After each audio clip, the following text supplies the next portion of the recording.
The new Super Mario Bros. Series is one of the most controversial Nintendo series ever. Some people love the games and praise them for bringing Mario back to his 2D platforming roots, while others hate the games, arguing that they all blend in and are uninspired when compared to their NES and SNES counterparts. But there's one game in this series that I rarely hear brought up during this discussion.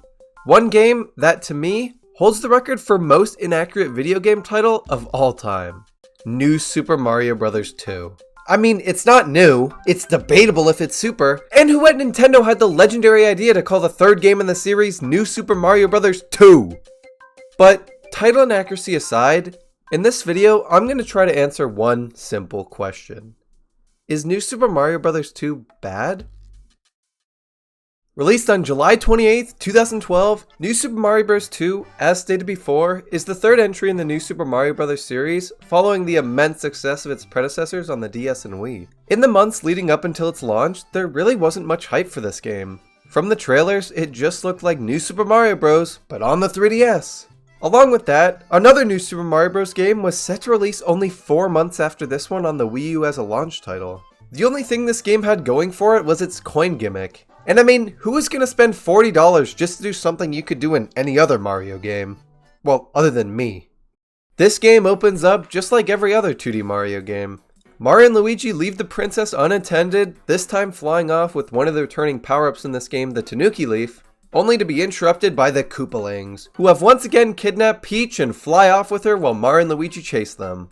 After that, it's straight into the first world, where we seem to hear some music that's oddly familiar. But we'll talk about that a little more later. For now, let's get into the levels of this game.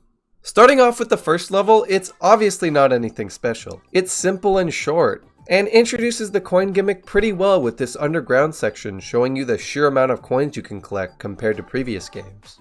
The second level showcases the Mega Mushroom, another returning power-up in this game. And while destroying everything in your path is fun, it's not something we haven't seen before, which is one of the things that really holds a lot of the levels back in this game. I mean, look at 1-4. It's a level that takes place high in the sky, where you platform along a bunch of stationary and moving colorful mushrooms. Where have we seen that before? Along with this, NSMB 2 has one of the lamest renditions of the World 1 Sky Mushroom stages.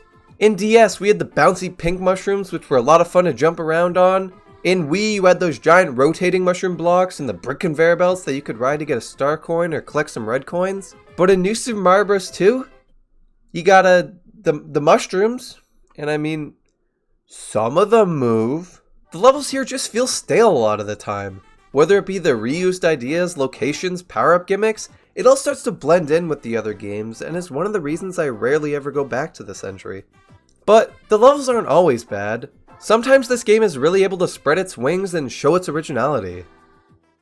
Just take a look at the cannons in this game. Unlike DS and Wii where you just shot to the next world, this time you have to actually play through a cool auto-running level, which I can only imagine is the inspiration behind Super Mario Run. The first one is obviously very simple, but as you get into the later ones, you have to start avoiding more well-placed enemies, and sometimes even bounce off of them to be able to complete the stage. Along with that, these levels have an incredibly cool visual style that's different from anything we've ever seen in the New Soup series. I love these canon levels. I love that it requires the player to have actual skill to complete.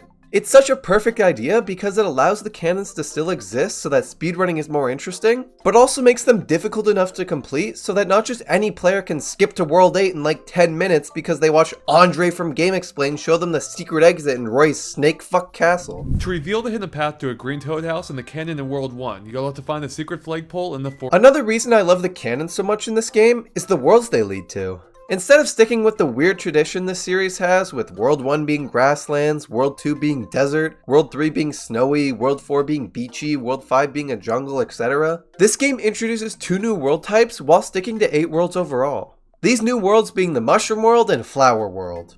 The way they were able to add these worlds while also maintaining all the world themes from the other games was to combine different world themes together, which is something I've always loved about this game. Instead of World 3 just having a beach theme, you see on the map that the beach slowly transitions into a jungle, and that the levels start to change to a more jungly theme, before finally becoming entirely jungle-based. In World 5, the theme is mostly sky and cloud related, but near the end of the world, you see some mountains start to peek through the clouds, which is reflected in the level of that area, 5-6, being mountain themed. This is such a small thing overall, but it makes some of these worlds feel far less bland and repetitive, while also keeping their respective themes. But back to the new worlds in this game, Mushroom and Flower, these worlds feature some of my absolute favorite levels in the entire game. The first level in World Mushroom is this extremely colorful athletic level placed high in the clouds. You're platforming across these Super Mario Bros. 3 inspired blocks, throwing Koopa shells, stomping Goombas. It's what I wish the first level of this game was. It's simple and to the point, but really shows how vibrant this game can get. One of the reasons I love these worlds so much is because they don't conform to a particular world theme, but rather create something completely distinct, regardless of setting.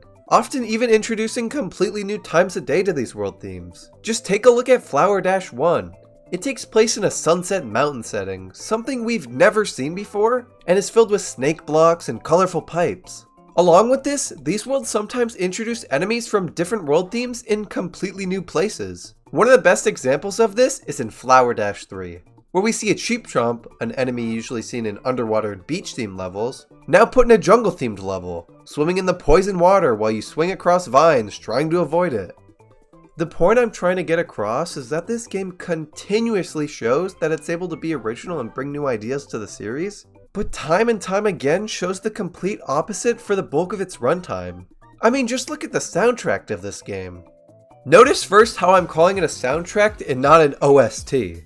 OST stands for Original Soundtrack, and calling this game soundtrack original wouldn't be farther from the truth. There are about 40 tracks in this game, and of these about 40, there are, and trust me, I went through every single song in the main soundtrack and checked, 20 tracks outright stolen from New Super Mario Bros. Wii with nothing changed at all other than the fact that they're compressed to 3DS sound quality, 12 remixed tracks, with most of these remixed tracks just adding BOS to pre-existing NSMB Wii tracks, and 4 completely original songs. 4.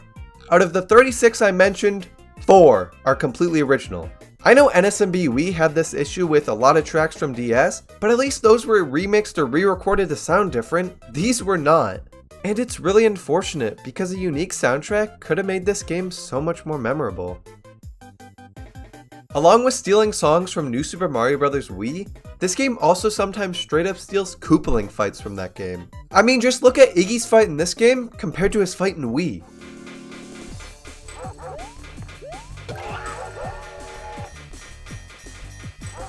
It's practically identical and really further cements my biggest problem with this game. It sometimes just feels like New Super Mario Bros. Wii ported to 3DS. But all of this, the reused music, sometimes lackluster levels, rehashed boss fights, and short runtime are all nullified because of one aspect of this game. Coins, baby! Oh my god, coins here, coins there, coins everywhere! Coin Goomba, coin Koopa, coin Piranha Plant! Fuck it. Coin Fish.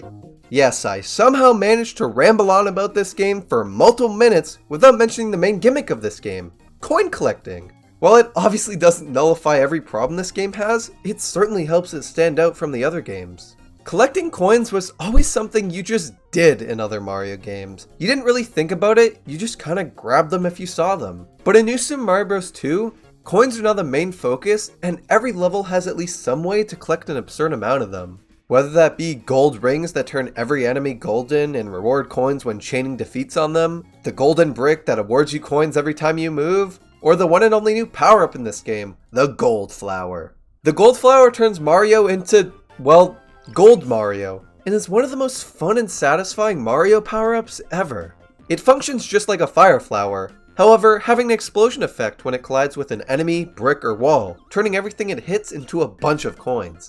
Now this coin collecting is fun and all, but what's the incentive? Extra lives? More score? I mean, why would anyone possibly waste hours upon hours of their life collecting coins in a Mario game? Oh. The global coin counter. One of the main reasons I poured so many hours into this game when I was a kid. All it does is keep a tally of every coin you've collected with a cap of 10 million coins. Well, I guess 9,999,999 coins to be exact. This one basically useless counter practically saves the game in my eyes. Without it, child me would have stopped playing the game so much sooner than I did. I used to love going back into some of my favorite coin-filled levels and just seeing how many I could collect. All while I watched that counter slowly get higher and higher. It was the perfect pastime for me. Waiting at the airport? Coins. On a long drive? Coins. Sitting on the side of the highway because your parents' car broke down and they're desperately waiting for someone to come help you, but the weather is really bad and there's not really good cell service? Coins. Obviously now you'd have something like your phone to pass the time on, but I mean, for a kid in 2012, this was amazing. And I mean, how could I mention coin collecting in this game without talking about the extra mode made specifically for doing said thing? Coin Rush. A mode all about collecting coins. Okay, well it's more interesting than that. Coin Rush has a variety of level packs to choose from, with some being paid DLC released a few months after the game's launch, that see you speedrunning through modified pre-existing and Coin Rush exclusive levels to collect as many coins as you can. You have a pretty strict time limit and have to avoid dying even once, or else you have to restart from the very beginning of the pack. The starting packs are pretty easy. These are levels you're familiar with, and the levels chosen aren't particularly difficult ones. However, in the later packs, and especially DLC packs, these can get absurdly hard. Some of the hardest 2D Mario levels ever made come from this mode, with the Impossible pack really living up to its name. These levels are incredibly fast-paced even without the time limit, and require almost perfect knowledge of the game's mechanics to even stand a chance in. The DLC packs for this game are one of the coolest things Nintendo has ever done. One of my favorite packs they released was the Gold Classics pack. It doesn't feature impossibly hard levels like the Impossible pack, rather features a bunch of remade levels from classic 2D Mario games that are just a blast to run through collecting as many coins as you can. Coin Rush is something I never hear people talk about when they mention this game. It not only made collecting coins that much more fun, but had some of the most creative, difficult, and fun Mario levels we've ever seen. This mode does not nearly get enough credit for what it is. Another really cool thing that inspired me to keep collecting coins in this game was the title screen. As you collect more and more coins, the title screen reflects this, with every milestone you reach adding more coins to the background of the title screen. It was such a small thing, but that little show of progress kept me going. The coin collecting gimmick might sound dumb now in retrospect, but it really is what separated it from all the other games in the series, especially New Super Mario Bros. U, which was released only 4 months after this game. But enough about coins. Getting back to the main game itself, there's just one more main thing I wanted to talk about. Bowser! Now in both New Super Mario Bros. Games I covered before this, which were DS and Wii, I praised these games for either having an incredibly cool final castle before the fight, or having an incredibly cool final fight itself. DS had the incredible castle, and Wii had the incredible boss fight. But what about this game? What did it have? How about both?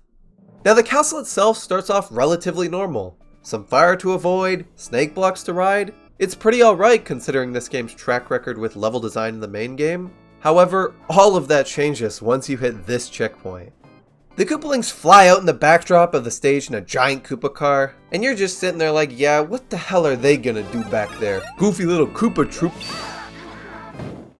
Oh, okay. While not as cool as DS's stage flip mechanic, this holds a close second for coolest gimmick in 2D Mario Bowser's castles. I love how you have to strategically plan when you're gonna make a run for it, and how sometimes you have to balance on moving conveyor belts so you can be safe from the flash.